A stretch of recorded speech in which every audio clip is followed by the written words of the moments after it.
Hello guys, welcome back to channel iTech World AKTU. आज की video में अपने OOPs with Java subject unit number 5 को continue करेंगे। ओवरऑल हमारा ये लेक्चर नंबर 35 है इस प्लेलिस्ट का। एंड आज की वीडियो में हम डिस्कस करेंगे अपने topic auto wiring and annotations को। इससे पहले हम ऑलरेडी स्प्रिंग के बेसिक्स को कवर कर चुके हैं। स्प्रिंग डिपेंडेंसी क्या होता है, स्प्रिंग आईओसी क्या होता है, एंड प्रीवियस लेक्चर में हमने AOP aspect object programming and bean scopes को डिटेल में डिस्कस किया था। बीन स्कोप्स पे एक 7 मार्क्स का क्वेश्चन जरूर आएगा। सिंगलेटन, प्रोटोटाइप, रिक्वेस्ट सेशन, इनको आपको एक्सप्लेन करना पड़ेगा।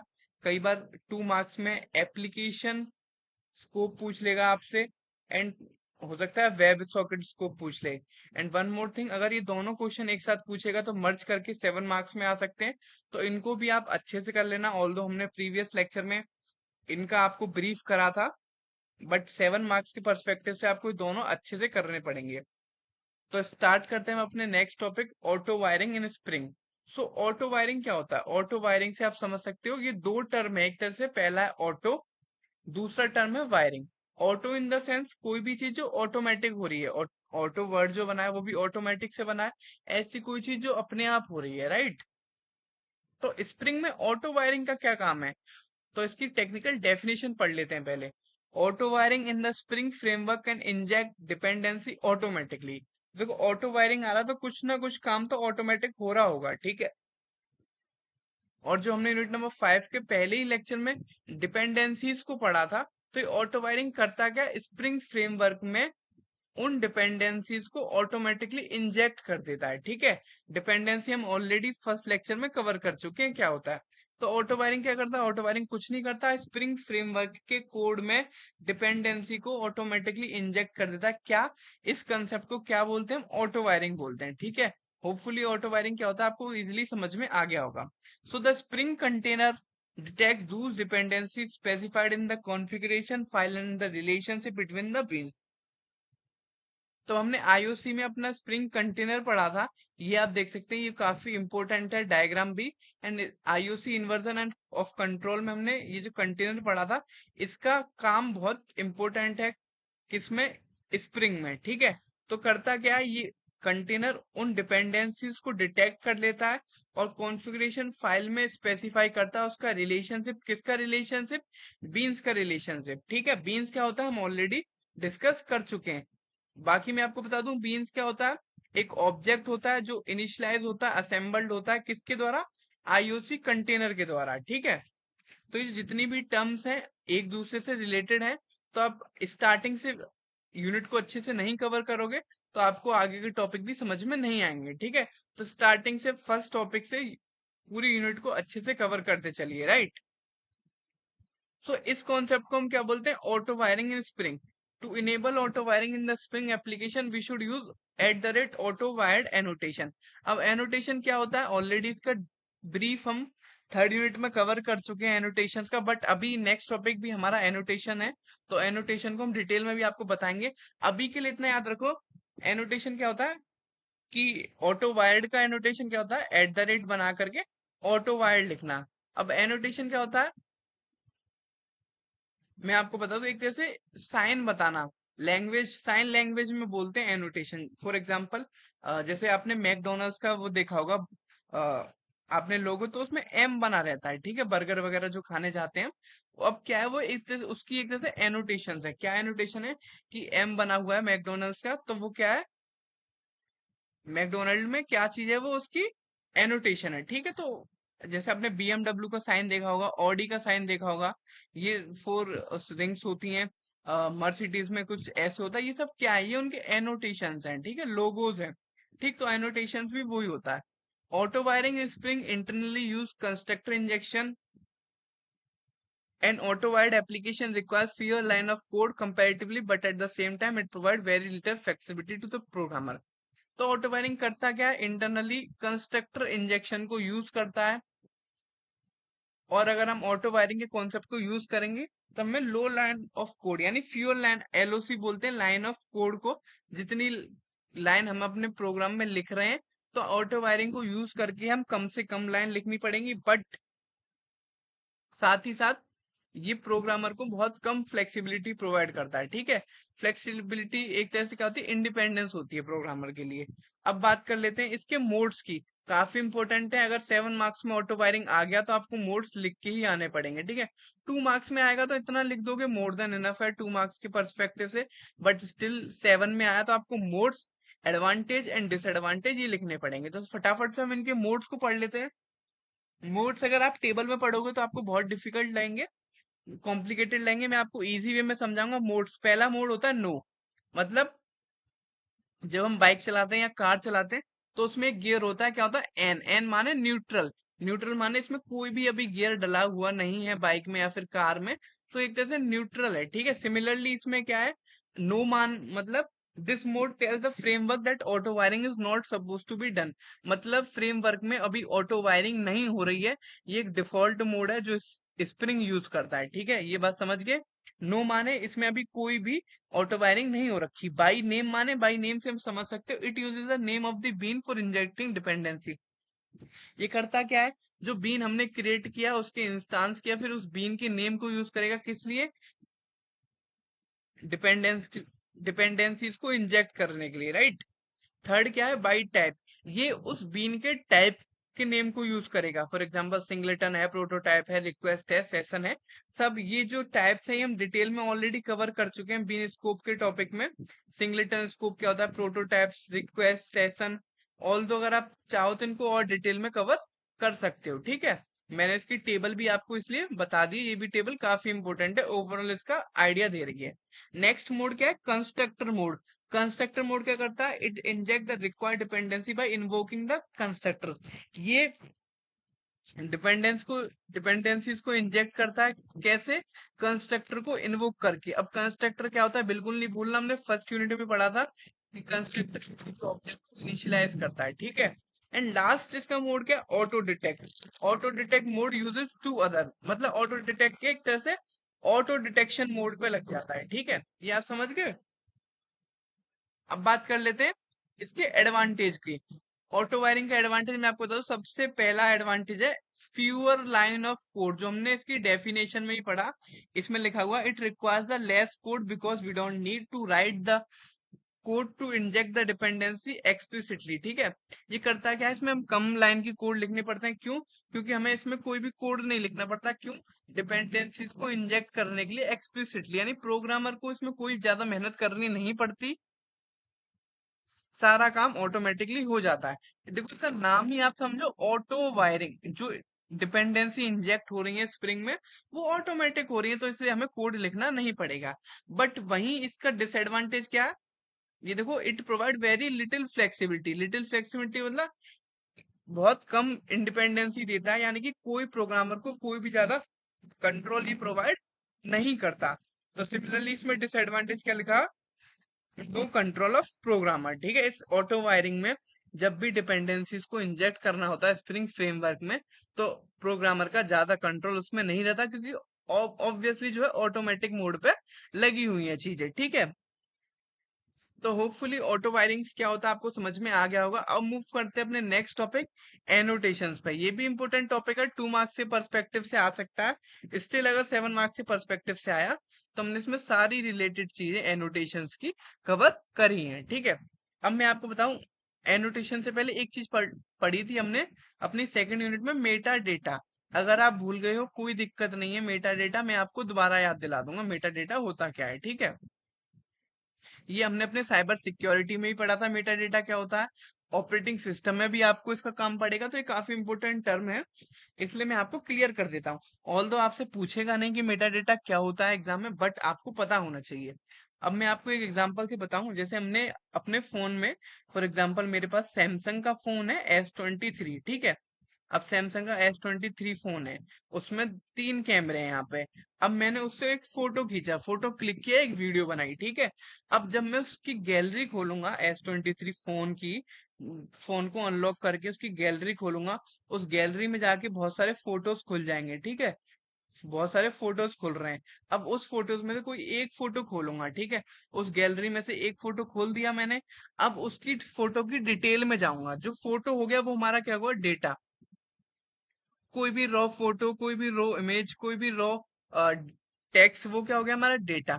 अब उसकी भी डिटेल में गए यानी फोटोज की डिटेल में जाएंगे तो उसमें आएगा इस ये फोटो कितनी मेमोरी कवर कर रहा है। 2 MB का फोटो है, कब क्लिक करा गया है, 10 जुलाई को क्लिक किया गया है। ठीक है, कितनी और कितने टाइम पे क्लिक किया गया, 10 जुलाई को 12:20 पे क्लिक करा गया। अब जो मेटा डेटा की डेफिनेशन होगी हिंदी में वो होगी डेटा का भी डेटा। ठीक है, अब क्या हुआ, जो हमारा फोटो था वो तो हो गया डेटा। अब फोटो की भी हम डिटेल में चले गए यानी कितने बजे क्लिक किया है, कितने कौन से टाइम कौन से दिन क्लिक किया गया, कितनी इसकी मेमोरी है, कौन से फोल्डर में, वो हो गया डेटा का भी डेटा। तो मेटा डेटा क्या होता है, डेटा का भी डेटा होता है। ठीक है, होपफुली आप यहाँ से समझ गए होंगे। ठीक है, काफी इंपॉर्टेंट टर्म है, साइबर सिक्योरिटी में आप इसको पढ़ेंगे, ऑपरेटिंग सिस्टम में इसको पढ़ेंगे। ठीक, और जावा में तो ये पढ़ाया जा ही रहा है। ठीक है, अब हम बात करते हैं अपने एनोटेशन की। तो एनोटेशन क्या होता है, annotation are a form of meta data. Annotation भी एक मेटा डेटा का फॉर्म है। ठीक है, इसलिए मैंने आपको मेटा डेटा पहले बताया, क्योंकि अगर मैं सीधे डेफिनेशन पढ़ता तो आप कंफ्यूज हो जाते मेटा डेटा क्या होता है। ठीक है, अब मेटा डेटा क्या करता था, डेटा अबाउट अ डेटा बताता था। ठीक है, किसी भी डेटा का डेटा बताता था। बट एनोटेशन क्या करता है, मेटा डेटा का एक ऐसा फॉर्म है जो बताता है डेटा अबाउट अ प्रोग्राम। जो अब हम लिख रहे हैं, जो अभी तक तो हमने टेक्स्ट, फोटो, इमेज इन सब की बात करी, वीडियोस की, बट कोई प्रोग्राम लिख रहा है, अभी तक हम जो जावा में प्रोग्राम लिखते चले गए, उसका जो डेटा बताता है ये किसका प्रोग्राम है, उसको हम बोलते हैं एनोटेशन। समझ गए, जब भी हम कोई बाइक देखते हैं, कार देखते हैं, तो मर्सिडीज का हम लोगो देखेंगे पहले। अब लोगो से हमें पता चलेगा कि वो कार कौन सी कंपनी की है। ऑडी का हम पहले लोगो देखेंगे कि ये ऑडी जो गाड़ी है कौन सी कंपनी की, ऑडी की। तो लोगो देख के हम समझते हैं कि ये किस कंपनी की गाड़ी है। ठीक है, इसी तरीके से हम एनोटेशंस को देख करके समझते हैं ये किस चीज का प्रोग्राम है। ऑल्दो हम एनोटेशन को डिटेल में कवर कर चुके हैं अपने प्रीवियस यूनिट्स में, वहां पे मैंने इसका एग्जाम्पल भी दिया था प्रॉपर। ठीक है, इसमें भी देंगे, डोंट वरी। ठीक, annotations are use to provide supplemental information about a program. Similarly वही बात है जैसे हम इमेज की सप्लीमेंटल इंफॉर्मेशन निकाल रहे थे, कितनी मेमोरी का है, कितना कितने बजे क्लिक करा गया, कितने डेट को क्लिक करा गया। तो सिमिलरली ये सप्लीमेंटल इंफॉर्मेशन है, एक्स्ट्रा इंफॉर्मेशन प्रोवाइड करता है, और इससे किसी भी कोड के ऑपरेशंस पर कोई भी फर्क नहीं पड़ता। यानी एनोटेशन होगा या नहीं होगा उससे कोई फर्क नहीं पड़ता, वो प्रोग्राम वैसे ही चलेगा जैसे चलता था। ठीक है, एक तरह से कमेंट्स होते हैं ना, कमेंट्स की तरह ही होता है, बट अलग होती हैं दोनों चीजें। ठीक है, so it does not change the action of the compiled programme.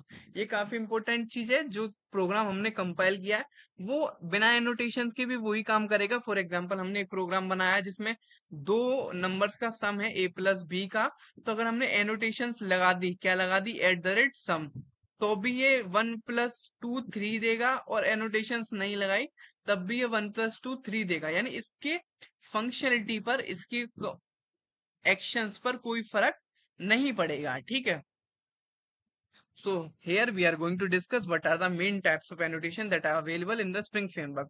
अब हम स्पेसिफिकली स्प्रिंग फ्रेमवर्क की बात कर रहे हैं क्योंकि हमारी पूरी यूनिट भी स्प्रिंग के ऊपर डिपेंड है। तो हम बात करेंगे कि स्प्रिंग फ्रेमवर्क में कितने टाइप के एनोटेशंस यूज होते हैं। तो स्प्रिंग फ्रेमवर्क में 3 टाइप के एनोटेशंस यूज होते हैं। पहला है कंपाइलर, दूसरा है बिल्ड टाइम, तीसरा है रन टाइम। ठीक है, अब हम बात करते हैं कंपाइलर इंस्ट्रक्शंस की। So Java provides the three inbuilt annotations which are used to give certain instruction to the compiler. तो compiler को जो इंस्ट्रक्शन देते हैं वो कंपाइलर इंस्ट्रक्शन होते हैं। ये भी 3 तरीके के होते हैं, डेप्रिसिएटेड, ओवरराइड, सप्रेस वार्निंग। ठीक है, काफी इंपॉर्टेंट है, नाम आपको ये याद रहने चाहिए। दूसरा है बिल्ड टाइम इंस्ट्रक्शंस, ये बिल्ड टाइम पर यूज होते हैं, फिर कंपाइल टाइम पर बोल सकते हो। ठीक है, ये क्या है, किसी भी जनरेट, ये टूल्स की तरह यूज होते हैं, बिल्ड टूल की मदद से यूज होते हैं, जो क्या करते हैं, सोर्स कोड को जनरेट करते हैं, उनको कंपाइल करते हैं, उनकी एक्सएमएल फाइल को जनरेट करते हैं, और कंपाइल कोड को पैकेज करके जार फाइल यानी जावा आर्चिव फाइल, जब भी आप प्रोग्राम बनाते हो तो एक जार फाइल ऑटोमेटिकली क्रिएट हो जाती है कंपाइल करते, तो उसमें ये काम आते हैं। ठीक है, अब थर्ड जो है वो है run time instruction. Run time यानी नाम ही बता रहा है, जब हमारा प्रोग्राम रन कर रहा होगा तब इससे इंस्ट्रक्शन लेगा। Okay, so Java annotations are not present in your Java code after compilation. वैसे जावा में कंपाइलेशन के बाद रन टाइम पर कोई एनोटेशंस काम नहीं करता, बट स्प्रिंग में हम अपना खुद का एनोटेशन बना सकते हैं रन टाइम में।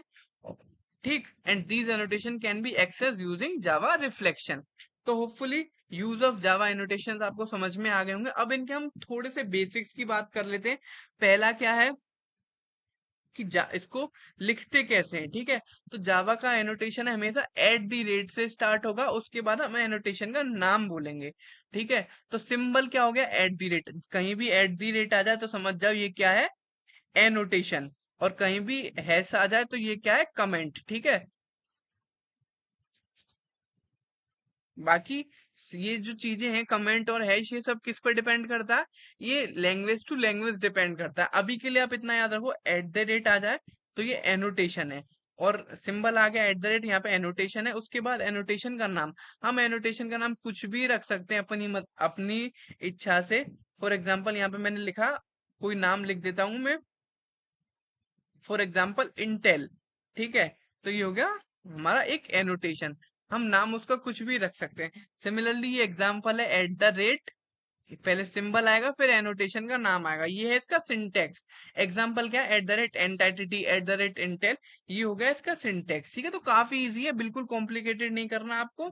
यहाँ पे आप समझ के होंगे, here at the rate symbol signal the compiler that this is an annotation and entitle name of this annotation. यहाँ पे जैसे ही एट द रेट आएगा, ये कंपाइलर को बता देगा कि ये जो मेरे आगे लिखा हुआ है ये एक एनोटेशन है, इसको कंपाइल नहीं करना। और जो आगे लिखा हुआ है, इंटेल लिखा हुआ है, ये क्या है, एनोटेशन का नेम है। ये बोलता है कंपाइलर से कि भैया तेरा इससे कोई लेना देना नहीं है, इससे लेना देना प्रोग्रामर का, तू ज्यादा मतलब इस पे फोकस मत कर, ठीक है, समझ गए। So an annotation can contain zero और वन और मल्टीपल एलिमेंट। एक एनोटेशन हो सकता है कोई एलिमेंट ना कंटेन करे, हो सकता है कोई एलिमेंट कंटेन करे, और हो सकता है एक या एक से ज्यादा एलिमेंट कंटेन करे। तो यहाँ पे एक एग्जांपल भी मैंने दिया है, एट द रेट क्या हो गया, सिंबल, एंटिटी क्या हो गई, एनोटेशन का नेम, और table name equals to user, ये क्या हो गया, कोई भी एलिमेंट हो गया, ठीक है।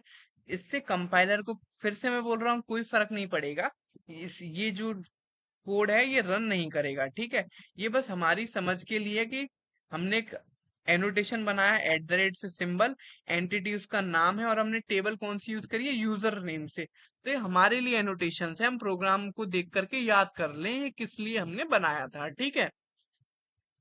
अब हम एनोटेशन को कहाँ कहाँ यूज कर सकते हैं, हम किसी भी क्लास के ऊपर, इंटरफेस के ऊपर, मेथड के ऊपर, फील्ड के ऊपर, लोकल वेरिएबल के ऊपर हम एनोटेशंस को यूज कर सकते हैं। अब मैं आपको एक छोटा सा एग्जांपल दे रहा हूँ, अगर 7 मार्क्स में आएगा तो एग्जाम्पल, सिंटेक्स सब कुछ लिखना है, क्योंकि 7 मार्क्स में आपको एटलीस्ट 3 पेजेस फिल करने हैं, ये बात याद रखना।